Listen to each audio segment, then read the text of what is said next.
Holocausto por balas en el cine, con Paco Santos Juanes Grau.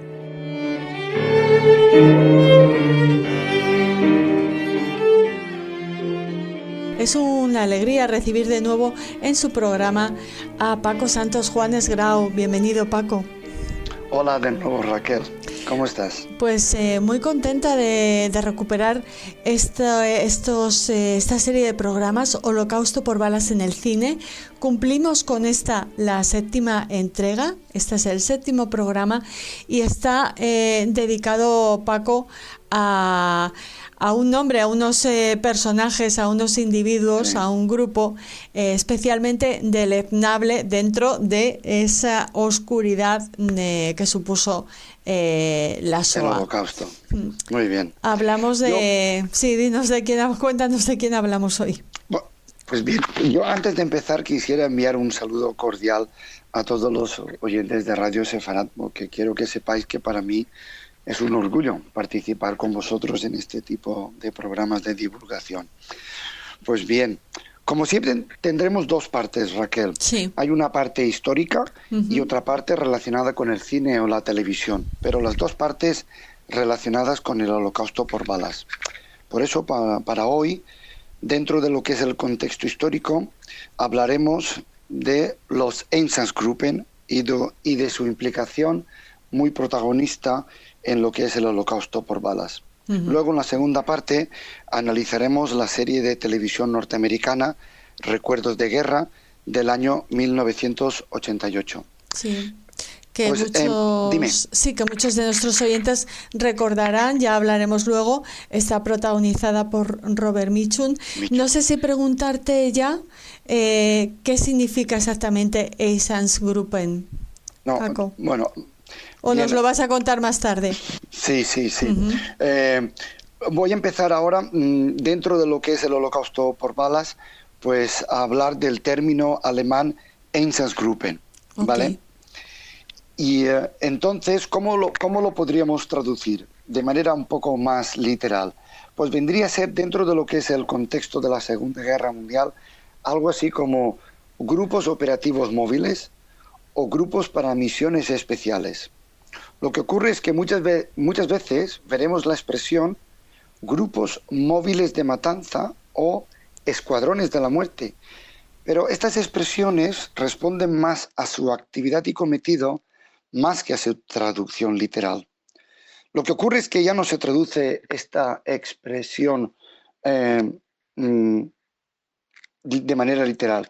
En las últimas décadas, tanto los historiadores como los documentales históricos utilizan ya el término alemán Einsatzgruppen.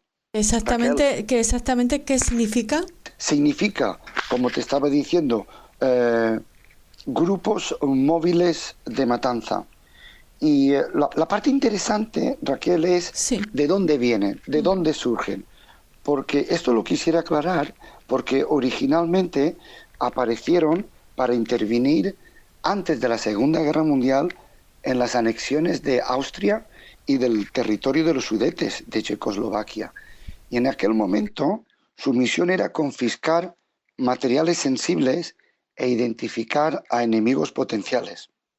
Más tarde, en 1939, cuando se produjo ya la invasión de Polonia, ya no solamente se trataba de identificar, sino que se arrestaba y muchas veces se asesinaba. De hecho, hay un libro de Jürgen Matthaus que habla solamente de los Einsatzgruppen en la invasión de Polonia. Pero bien, lo que nos ocupa es que luego, con la invasión de la Unión Soviética, todo cambió. Para ello, vamos a escuchar a continuación un breve fragmento de uno de los pocos documentales que se centra en la historia, en la evolución y actividades de los Einsatzgruppen durante la invasión de Rusia. Este documental se llama en español Einsatzgruppen, los escuadrones nazis de la muerte, y es una producción del National Geographic del año 2009. En concreto, escucharemos a Peter Black, uno de los historiadores prominentes del Museo Conmemorativo del Holocausto de Washington de los Estados Unidos. Y Peter Black hablará y dará una descripción mucho más institucional. Y en primer lugar hablará en singular y dirá el Einsatzgruppen. Pero nosotros debemos pensar en plural, porque en realidad eran 4 grupos los que estaban actuando tras la retaguardia del ejército alemán en la invasión de Rusia. Inmediatamente después mencionará la oficina principal del Reich. El nombre completo es Oficina Principal de Seguridad del Reich. Esta oficina vendría a ser como un departamento del gobierno nazi encargado de todo lo relativo a la seguridad del Tercer Reich. Reunía a varias agencias, algunas conocidas, como la Gestapo, otras menos, como el Servicio de Inteligencia o Servicio de Seguridad SD. También tenía a la SIPO y a la CRIPO, que estaban más relacionadas con la policía. Esta oficina o institución fue controlada por las SS y eran la autoridad central de todo el aparato represivo en todos los territorios conquistados por la Alemania nazi. Para terminar, en el fragmento de audio escucharemos esta expresión: planes de asentamiento a largo plazo. Debemos entender aquí la política de invasión a nivel ideológico, de espacio vital, Lebensraum, de exterminio y racial de los nazis para toda la Europa del Este. Escuchemos el fragmento.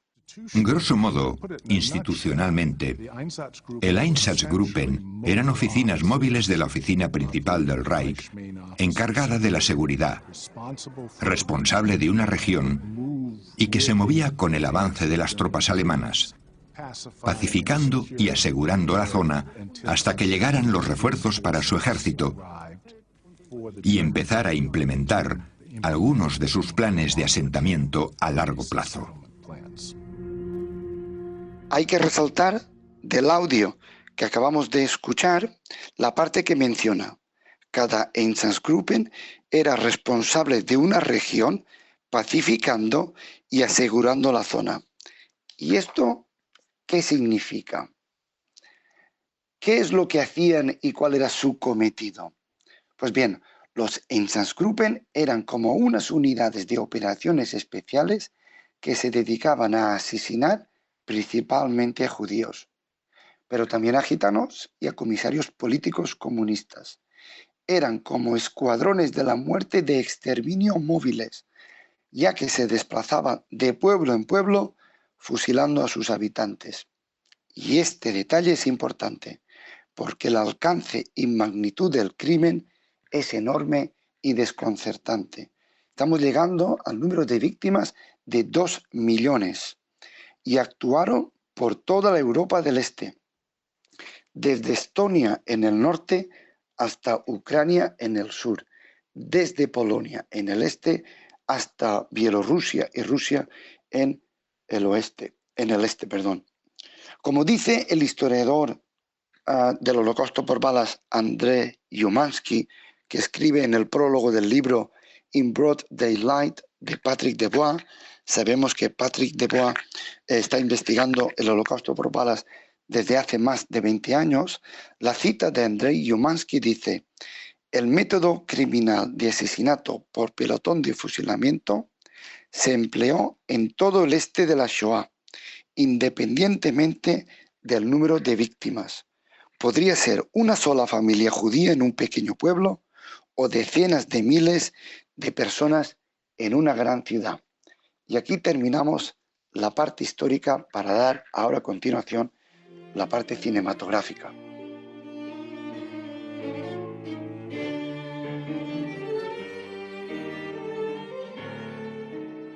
En la parte cinematográfica de cómo se ha representado el Holocausto por balas en el cine, vamos a hablar de la serie de televisión Recuerdos de Guerra, del año 1988. Y analizaremos con cierto detalle 2 secuencias en particular. Pero antes, situemos la serie en su contexto. Recuerdos de Guerra es una serie de 12 capítulos y es la segunda parte de otra serie televisiva anterior, que me atrevería a decir que fue más famosa, cuyo título es Vientos de Guerra, y se emitió 5 años antes, en 1983. Ambas dirigidas por Dan Curtis. Por otro lado, es justo decir que estas dos series para la pequeña pantalla se basan en 2 libros de los años 70 y que llevan exactamente los mismos títulos, Vientos de Guerra y Recuerdos de Guerra, escritas por el norteamericano Herman Wouk. Tanto los libros como las series de televisión centran sus historias en 2 familias a lo largo de la Segunda Guerra Mundial. Estas 2 familias, una de ellas judía, aparecen inmersas en diferentes momentos históricos de la guerra. Por lo tanto, mezcla hechos y personajes reales con hechos y personajes de ficción. Cabe resaltar la presencia de diferentes personajes judíos a lo largo de las 2 series de televisión y que sirven para mostrar el Holocausto. Pero este aspecto está mucho más presente en la segunda producción televisiva, Recuerdos de Guerra. Pero para entender mejor estas 2 series y su importancia e impacto, hemos de compararlas. La primera serie tuvo tan solo 7 episodios y duró 14 horas, mientras que la segunda serie, Recuerdos de Guerra, que es la que nos ocupa, tiene una duración aproximada de 27 horas emitidas en 12 capítulos. Y aquí llegamos a una conclusión relevante. Esta serie es una producción mastodóntica, algo inusual para la época de la década de los 80. Los productores y el director Dan Curtis quisieron hacer algo espectacular y gigantesco. En su momento fue la más cara hasta la fecha. El coste económico fue inmenso. Imagínate que se rodó en más de 10 países diferentes. Contaron con más de 40.000 extras y casi 2 años de rodaje. Como puedes ver, estamos ante una serie colosal, que aunque tuvo éxito comercial de público y de crítica, parece que no llegó a la altura de la primera serie Vientos de Guerra. También añadiría que no ha envejecido bien con el tiempo. Un revisionado hoy nos provocaría cierto asombro y sorpresa y algunas escenas nos chocarían. Pero a pesar de ello, hay que reconocer cierto mérito a la serie, y son 3 aspectos. En primer lugar, mostrar cierto tono documental para contextualizar las secuencias con los hechos más destacados de la Segunda Guerra Mundial y el Holocausto. Y esto lo consigue con un narrador en voz en off. En segundo lugar, diría que es más una serie de la Segunda Guerra Mundial, pero que marca bastante bien el Holocausto con los acontecimientos bélicos. Y esto me parece un acierto, porque no podemos hablar de la Segunda Guerra Mundial sin hablar del Holocausto. Esta interconexión lo muestra la serie de manera aceptable. Tanto el director como el guionista, que fue el escritor de las novelas, tuvieron mucho interés en mostrar y cuidar con cierto detalle algunos hechos del Holocausto. Y en tercer lugar, destacaría la valentía para rodar las secuencias que tratan de mostrar qué fue el Holocausto. Y esto implica mostrar violencia explícita, mostrar escenas desagradables de maltrato, muerte y asesinato, incluso con cuerpos desnudos. Creo que su intención era aproximarse todo lo posible a la realidad. Y esto a nivel televisivo se rompieron muchas convenciones. Dentro de las 27 horas y para contextualizar el Holocausto mejor, se centró especialmente en Auschwitz y el campo gueto de Theresienstadt, y aparecen en varias escenas relacionadas con esos 2 campos. Pero hay 2 secuencias en particular que llaman especialmente la atención por su conexión directa con el Holocausto por balas y que tienen una duración de 20 minutos. La primera secuencia empieza con la voz del narrador que ayuda a contextualizar lo que vamos a ver. Y en primer lugar aparece el nombre en pantalla de Rusia Blanca, lo que actualmente conocemos como Bielorrusia. Y se puede ver a unos prisioneros con el típico traje a rayas apilando cadáveres en descomposición en una torre de troncos de madera intercalados con más restos de cuerpos. Al tiempo, la cámara se desplaza ampliando el zoom y así tener una visión más amplia y panorámica de la magnitud del paraje de un bosque, hasta llegar a una fosa inmensa donde cerca de unos 100 prisioneros, vigilados por los SS, están desenterrando y sacando más cuerpos semidescompuestos para apilarlos en la torre de troncos. Obviamente, responde una fosa común de un fusilamiento, seguramente por alguno de los Einsatzgruppen. En esta escena, simultáneamente al movimiento de la cámara, oímos una voz en off que nos explica el contexto histórico. Vamos a escucharlo.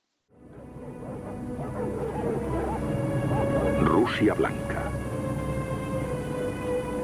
El coronel de las SS, Paul Goebbels, comandante del 1005, se ha convertido en el guardián del más grande y sagrado secreto del Tercer Reich. El Reichsführer SS Heinrich Himmler empieza a temer en privado que Alemania pueda perder la guerra. Así que toma medidas para conservar la reputación de la nación. Ha ordenado que hasta las pruebas mudas de las medidas especiales alemanas contra los judíos, los cadáveres no deberán existir. El Comando 1005 abrirá y vaciará todas las fosas comunes en toda Polonia y Rusia y quemará los cuerpos. Echarán las cenizas en las fosas, nivelarán estas con tierra y sembrarán semillas de pasto. En 5 años, el bosque borrará todo rastro. Como acabamos de escuchar, destruir las pruebas de sus asesinatos quemando los cadáveres era una de las finalidades de los nazis. Todo para evitar que se descubriera la magnitud del crimen.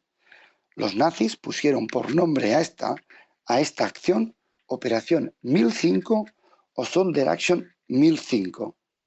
Esta acción especial de exhumar las fosas y quemar los cuerpos se consideraba secreta y duró más de 2 años, y es una consecuencia directa del holocausto por balas, ya que eran las fosas de los fusilamientos que habían realizado los Einsatzgruppen y otras unidades alemanas, a veces incluso con colaboración local.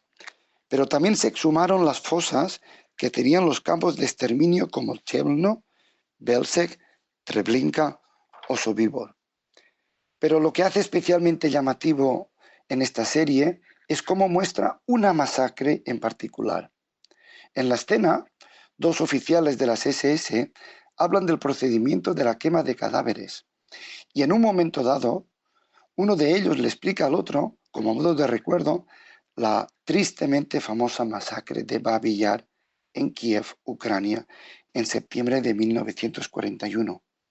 Babi Yar representa uno de los crímenes más infames del holocausto por balas, ya que asesinaron a más de 33.000 judíos.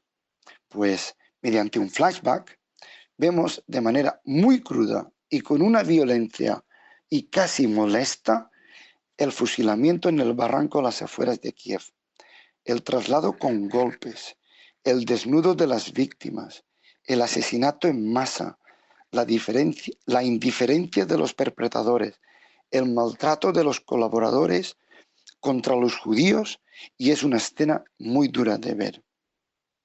Así que aconsejo prudencia si se valora usar estas secuencias a nivel educativo, sea con la familia o en un centro escolar. Hay que sopesar bien la edad de los que van a ver la escena. Así que, para despedirme, diría que Recuerdos de Guerra es una serie de televisión que sí tiene en cuenta y muestra el holocausto por balas. Dentro de lo que fue el holocausto en su proceso en general y enmarcado en la Segunda Guerra Mundial, aunque le falta, bajo mi punto de vista, un poco más de contextualización. Así que muchas gracias por escucharme. Muchísimas gracias a ti, Paco. Paco Santos Juanes, Grau, ya saben que continúa pues explicándonos, enseñándonos qué fue la SOA por balas con estos programas, los que también pues añade elementos, añade propuestas visuales, cinematográficas o de series que en las que se apoya para hablar de los temas que elige en cada entrega. Te esperamos en la 8ª entrega.